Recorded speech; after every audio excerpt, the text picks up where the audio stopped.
তানহা কেমন আছো? আরে কি হলো? আমার কোচিং এর 4টা কথাই লাগবে। আচ্ছা আচ্ছা নিয়ে আসবো। বাবা আপনার ছেলে ফিরে এসেছে। হ্যাঁ ভাই আসছে? কি বলছো? এখন কি করবেন? আমি আপনাদেরকে বারবার করে নিষেধ করেছিলাম এই কাজটা আপনারা করবেন না। আপনারা আমার কোনো কথাই শুনলেন না। জোর করে আপনার ছোট ছেলের সাথে আমাকে বিয়ে দিয়ে দিলেন। আমি বললাম আমি আমার বাবার বাড়িতে চলে যাই, আমার কোনো কথাই শুনলেন না। এখন কি করে আপনার ছেলের সামনে আপনারা মুখ দেখাবেন? আমি বা ওর সামনে গিয়ে কি বলবো ওকে? তুমি কোনো চিন্তা করো না মা, আমি ওর সাথে কথা বলবো, আমি সব কিছু সামাল দেব। চলো দেখি, আসো। শেফা, ভাইয়া তুমি তুমি বাসায় কি করে আসবে? তুমি বেঁচে আছো?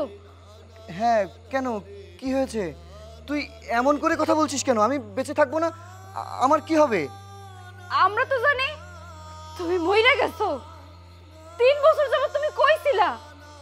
তোমার সাথে আমরা অনেক যোগাযোগ করার চেষ্টা করছি, কিন্তু আমরা তোমার সাথে যোগাযোগ করতে পারি নাই। তোমার অফিসে যোগাযোগ করার চেষ্টা করছি, কিন্তু তারা আমার সাথে যোগাযোগ করে নাই। তারপরে যাই দেখি টিভিতে তোমাকে অফিসেটাকে আগুন ধরে গেছে, অনেক মানুষ মারা গেছে। তখন তো আমরা ভাবছি তুমিও মনে হয় তাদের সাথে মারা গেছো। গ্রামের সকল লোকে কইছে তোর ভাই মরে গেছে, আমরাও মাইনে নিছি ভাই। তোরা যেটা শুনছিস এটা ঠিক। বিদেশের মাটিতে আমার একটা অ্যাক্সিডেন্ট হয়েছিল। আমি যেই ফ্যাক্টরিতে কাম করতাম এটা আগুন ধরে গেছিল, কিন্তু আল্লাহর অশেষ রহমতে আমি বাইসা ফিরছি। আমি অনেক দিন হসপিটালে আসছিলাম। আমার পাসপোর্ট, ভিসার কাগজ, আমি যে কোম্পানিতে কাম করতাম সব কিছু পুরা ছাই হয়ে গেছিল। তারপরে আমার হাতে টাকা আসছিল না, কাম কাজ আসছিল না। 3 বছর বোন আমি জেলের মধ্যে আসছিলাম। তারপরে হ্যাঁ দেশের সরকার অনেকরে মুক্ত করে দিছে, আমারও দেশে পাঠাই দিছে। কিন্তু ভাইজান এদিকে তো একটা অঘটন ঘটে গেছে। বাবা, মা, রাকিব, কি হইল? তোমরা কেউ কথা কইতেছো না কেন? রাকিব, এ ভাই চুপ করে আসিস কেন? কথা কইতেছিস না কেন? কি হয়েছে তোর? বাবা, ও বাবা, কি হয়েছে? কথা কইতেছো না কেন? মা, ও মা, কি হয়েছে? তোমরা আমার সাথে কথা কইতেছো না কেন? এ বোন, দয়া করে আপনি আমার শরীরে টাচ করেন না। আপনি আমার কাছে এখন পরপুরুষ। বাবা, তানহা এগুলো কি কইতাছে? বৌমা ঠিকই বলছে, তুই এখন বৌমার জন্য পরপুরুষ। তুমি এসব কি কইতাছো? আমি ওর কাছে পরপুরুষ হইতে যাবো কেন? ও তো আমার বিবাহিত স্ত্রী, আমার বউ। তুই বিদেশে যাওয়ার পর 1 বছর তুই যোগাযোগ করেছিস, তারপর থেকে তোর যোগাযোগ বন্ধ হয়ে যায়। তোর এক বন্ধুর মারফতে জানতে পারি তুই মারা গেছিস। আমরা অনেক খোঁজ নেওয়ার তোর চেষ্টা করেছি, কিন্তু তোর কোনো খোঁজ পাইনি। বৌমার অল্প বয়স, বৌমাকে নিয়ে সমাজের লোক নানান কথা বলতে শুরু করলো। বাড়িতে আমার ছোট ছেলে বিবাহযোগ্য, নানান জনের নানান কথায় বৌমা অতিষ্ঠ হয়ে গেল। একসময় বৌমা আমাকে কাঁদতে কাঁদতে বলল, বাবা আমি আমার বাবার বাড়ি চলে যাব।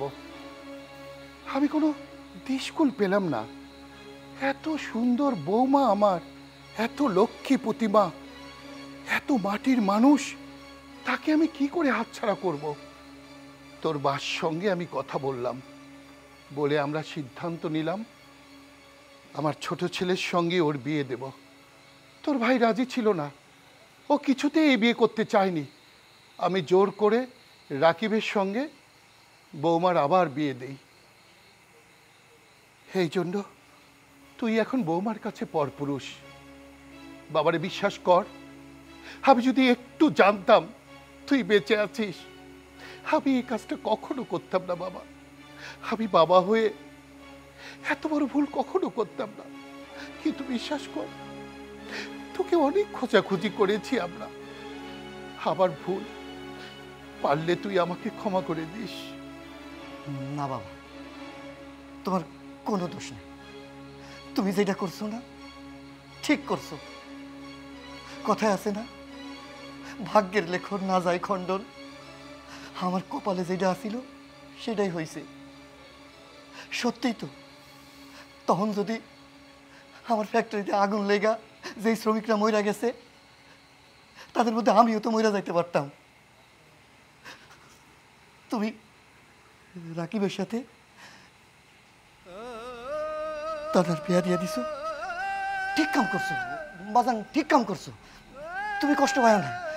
তুমি যেটা করছো না, একদম পিতার মতো কাম করছো। আজকে যদি আমি তোমার জায়গায় থাকতাম, এই কামই করতাম।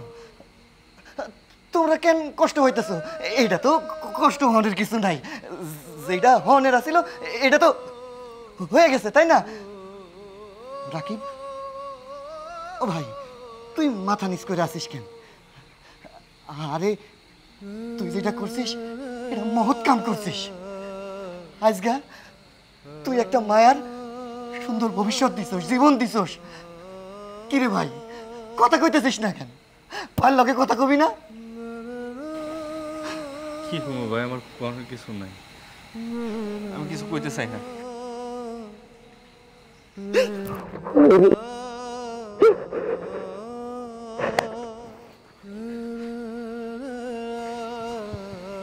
বাবা, আমি তাইলে তোমাদের মাঝখানে থাকি আর কি করুন? শুধু শুধু এখন যদি আমি তোমাদের মাঝে থাকি, তাহলে জিনিসটা খারাপ দেখাইব। আমি তো সত্যি সত্যি মরে গেছিলাম।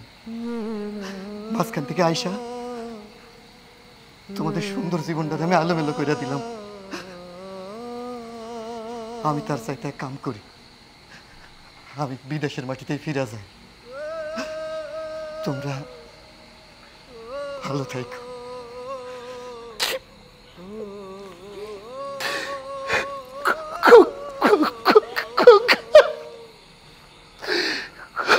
না